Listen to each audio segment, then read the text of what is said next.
करोगे?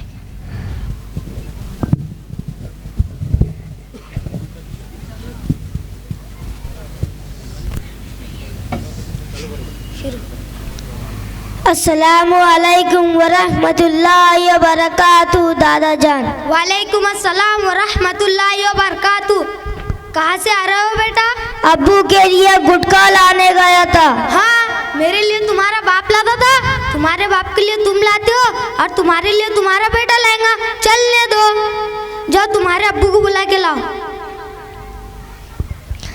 अस्सलामु अलैकुम वरहमतुल्लाहि वबरकातुहू। अब्बू जान दादा जान बुला रहे हैं।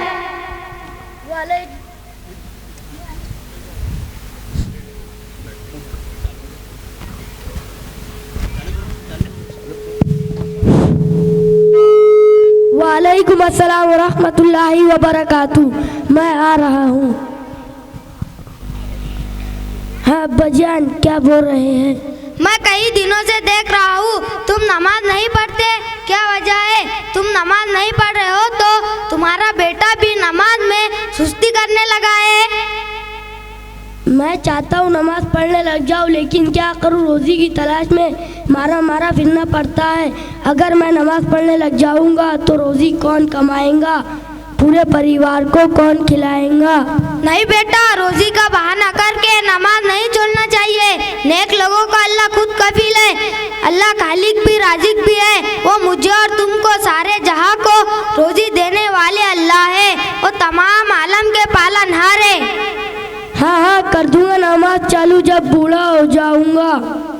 तुम्हें क्या पता मुझे कितना टेंशन है। नहीं बेटा, इबादत का सही वक्त जवानी है। मुझ बूढ़े को ही देख लो, ना रुकू सही कर सकता हूँ ना सजदा सही होता है। कोनिया बहुत मुश्किल से जमीन से उठाकर रख सकता हूँ। हाथों में कितना दर्द होता है तुम्हें क्या बताऊँ। दादा जान आप सजदे में इतनी तकलीफ क्यों बर्दाश्त करते हैं? आप जमीन से या घुटनों का सहारा लेकर सजदा कर लिया करें। नहीं बेटा, ऐसे सजदा नहीं होता। लेकिन हमारे अभी साहब ने तो जब मकतब में नमाज की जब मश्क हो रही थी कहा था जब बहुत बूढ़े कमजोरी की वजह से कर सकते। अच्छा, ऐसे कैसे हो सकता है? तुम्हारे अफसाब तुमको कैसा पढ़ाते हैं? वैसे भी तुम्हारे अफसाब बहुत होशियारी बात करते हैं। वैसे भी मुझे तुम्हारे अफसाब से मिलना ही था। चलो आज मैं तुम्हारे साथ मकतब चलता हूँ।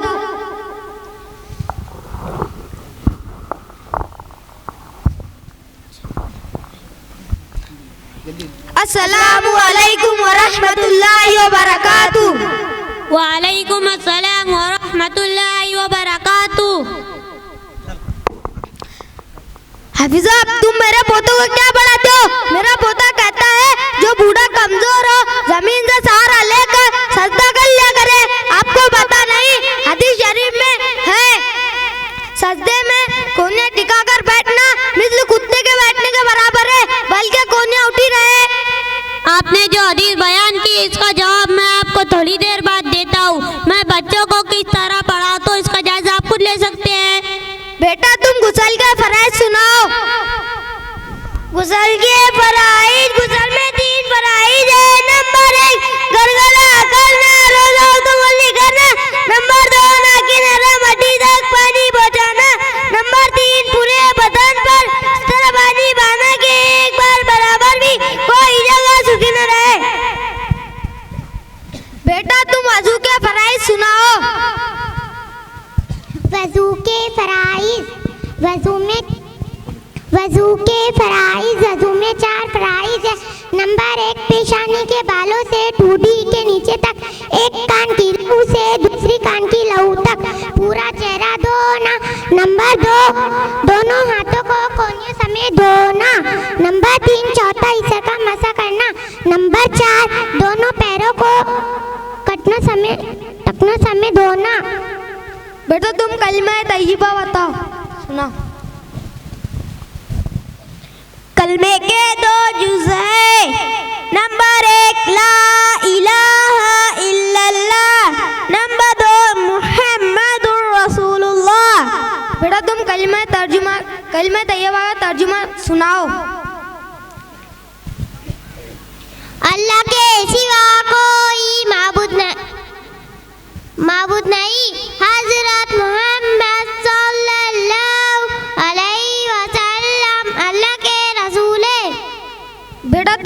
हमारे नबी सल्लल्लाहु अलैहि वसल्लम का नाम सुनाओ।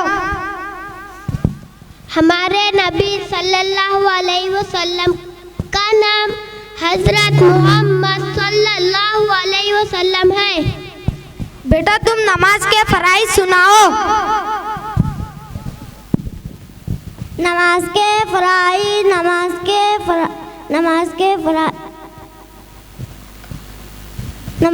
फराइज,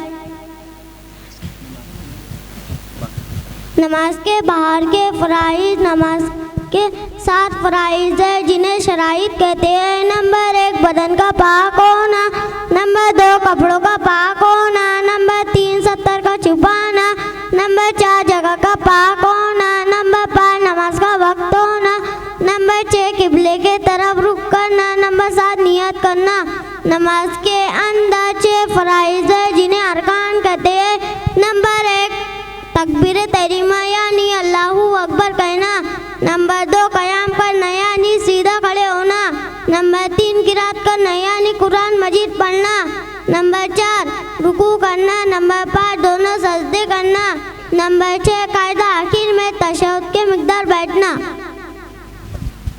आपने बच्चों का तालीमी जायजा तो ले लिया, अब मैं आपके हदीस शरीफ का जवाब देता हूँ। आप मुझे बताया आलिम है? आलिम तो नहीं, पर मैंने उर्दू की किताब में पढ़ा है।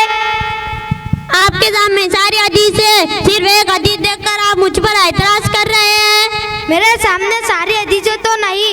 आपने मुझ पर एतराज किया और गुनाह कबीरा भी किया। एक आलिम की इज्जत को आपने नुकसान पहुंचाया। जब आप जाहिल हो तो आपको क्या हासिल है नसीहत करने का?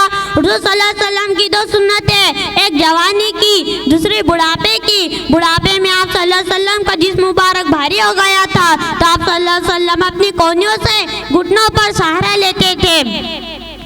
एक आलिम की कोई चीज खटक रही है तो दूसरे आलिम से कहलवाए। जैसे बाप की कोई चीज खटक रही है तो चाचा अब्बा से गुजारिश करो, खुद आगे मत बढ़ो।